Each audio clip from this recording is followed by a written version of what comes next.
Morning sun salutations! Hey, SummerSlam predictions out today here at Cultaholic. I've seen the punishment. I'm hoping I don't lose like I did last year. Really hope I don't lose. Find out in a bit, but for now, here's your headlines. We have backstage details on Renee Young's WWE departure. WWE Draft plans have been revealed, and a Raw star possibly getting a name change after SummerSlam. We'll talk about it in a bit. Renee is walking away. After 8 years with the WWE, Renee Young is parting ways with the company. This news broke yesterday via Outkick and was corroborated by PW Insider and Wrestling Observer. Now, we understand that Renee Young gave her notice to WWE last week, and it looks as if she's going to be finishing up this weekend, which would mean NXT TakeOver / SummerSlam weekend is Renee Young's final weekend in the company. This is a real blow to the company. I don't think many truly appreciate how big a blow this is just yet. She joined the company in 2012, arriving with a wrestling background because she was part of the sports show on, what's it called now? Is it like called Sports 360 now? Sportsnet 360. She was on right after wrestling, and she just immediately had a shine about her. She did the audition for WWE, which you can watch now. Actually, we put a clip of it in the Wrestling News podcast this morning. You can take a listen to it. And every role that she's been in, she just goes for it. Incredible backstage interviewer. She's been a host. She's announced. She's been like in every facet of the company, and I think she's just been great. I think the one thing that we will talk about with the departure of Renee is her time on commentary for Monday Night Raw, and how I personally think she got the thick end of the wedge there, in the sense that she didn't get the time to get in the greatness that she can give for a multitude of reasons. She was part of recently that episode of SmackDown that featured, among other things, an outbreak of COVID-19. She took a few weeks away while she was isolating with the virus. She put out a tweet announcing that she had caught COVID, and there was some talk of some tension between WWE and Renee Young following this, in the sense that they were upset that Renee had put stuff out on Twitter about it. There was things suggested that Renee was upset that WWE didn't call and check how she was doing. So there was a little bit of that going on there as well. And we come to where we are now, which is Renee Young signing off with WWE for the last time. A lot of people will immediately go, AEW, AEW, AEW. I don't think that's going to necessarily be the case. Renee Young is such a great all-round broadcaster. I think her next step may be away from wrestling.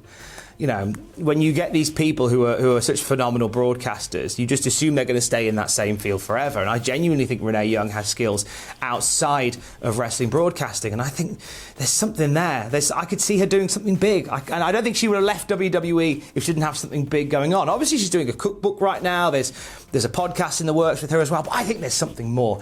Some of her colleagues over the years have gone onto social media to speak about Renee Young. Mick Foley tweeted out, "It's a big loss for WWE. She is a woman of so many talents, smart, funny, hardworking, and a very comforting presence behind the scenes. The sky's the limit for Renee." That's what I said. ESPN, AEW. I could see her hosting Today or Good Morning America. CM Punk says Renee is the best. Super excited for her. Can't wait for the cookbook and the podcast. And Paul Heyman shared some really lovely words as well about Renee Young. He said, "I am, as many others are, just hearing and reading the news that Renee Young will be pursuing other dreams outside of World Wrestling Entertainment. I can only imagine the plethora of projects running through this young lady's vivid imagination. Working with Renee has been an absolute pleasure. She always brought out the very best in everyone she worked with, and I am forever indebted to her for her on-screen generosity and trust.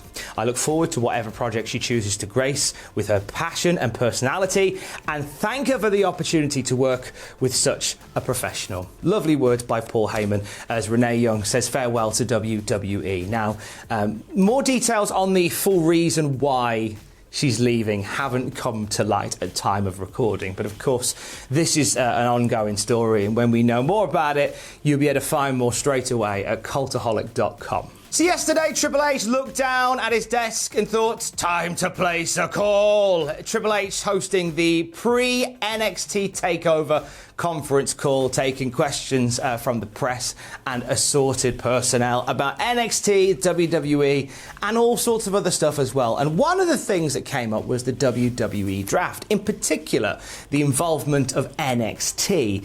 This came via a question shot to Triple H by Sean Ross Sapp, who asked if the call-up system for NXT has changed now that NXT is on USA in prime time. Triple H's answer to that question was, it definitely has changed, and that'll be evident during the WWE Draft later this year. So from that little sentence, we can glean that the draft is coming later this year. Triple H said so himself. And NXT will be involved. This may replace the idea of having sort of those call-ups post-WrestleMania by having the NXT guys eligible for draft to Raw or SmackDown.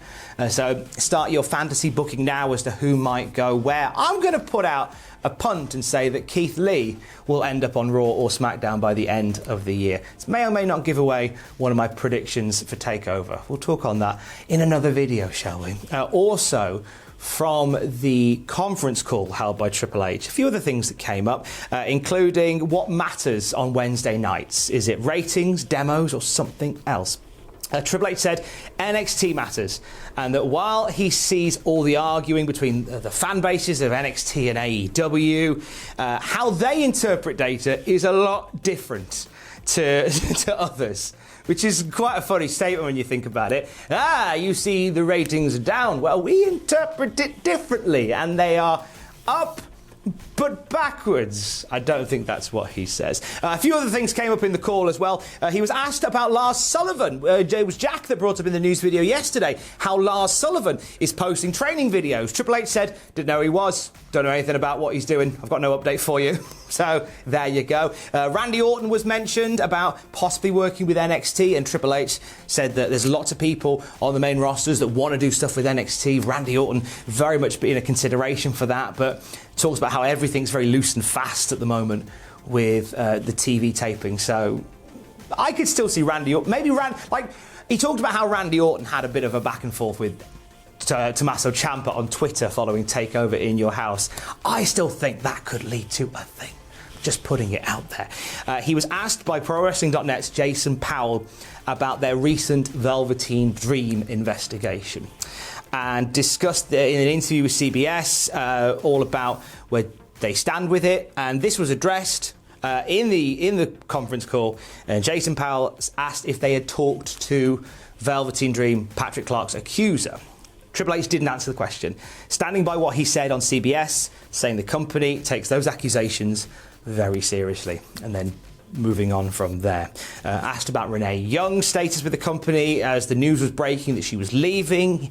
He didn't comment, said her contributions have been awesome to the company. Also, he talked about how much he misses having fans at wrestling shows and how crucial they are, and he puts over all the talent and says how hard they've been working in such weird circumstances. So those are some of the highlights from the conference call there. Whilst obviously we picked up a bit on the draft, there's stuff in there about Velveteen Dream, stuff in there about Lars Sullivan. There's more details on it at cultaholic.com. And looking ahead to TakeOver, which begins the SummerSlam weekend, we had an extra match added to it last night. It's going to be part of the pre-show. It is a triple threat tag team match with the winners facing Imperium for the NXT tag team titles at a later date. It's going to be Legado del Fantasma taking on Danny Burch and Oney Lorcan taking on Breezango. That could be a fun match. The NXT card shakes down as follows.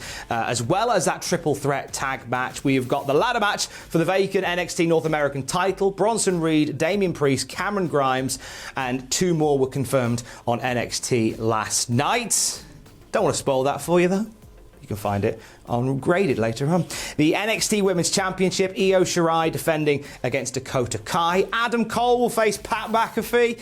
And the NXT Championship on the line, Keith Lee goes up against Karrion Kross. And as I say, we'll break down the go-home show for NXT on NXT Graded on the YouTube channel later on today. We send our best wishes to Buff Bagwell. Sean Ross Sapp from Fightful shared this, saying that Buff Bagwell was taken to Wellstar Kenistone Hospital with serious injuries. He was involved in a car accident. Investigators say that they believe that Bagwell was impaired by prescription medication. That is all we know at this current point in time. Obviously, anybody involved in a car accident, it's horrible news. And we send Buff Bagwell nothing but best wishes. And we end with some SummerSlam news. Of course, Dominic Mysterio versus Seth Rollins is a feature match for the show on Sunday.